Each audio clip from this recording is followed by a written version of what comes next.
सुकळीत पुन्हा एकदा बिबट्याचे दर्शन। मुक्ताईनगर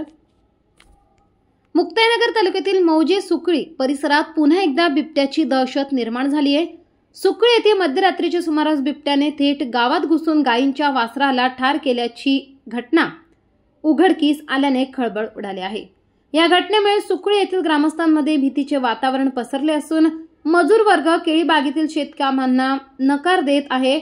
वडोदा वनपरिक्षेत्र अधिकारी परिमल साळुंखे यांच्या मार्गदर्शनाखाली डोलारखेडा वनपाल गणेश गवळी, वनरक्षक जी.बी. गोसावी, वनरक्षक रजनीकांत चव्हाण, अतिरिक्त पशुधन विकास अधिकारी डॉक्टर महेश्वर रेड्डी, पोलीस पाटील संदीप इंगळे आदींनी भेट देऊन पाहणी करून पंचनामा केला।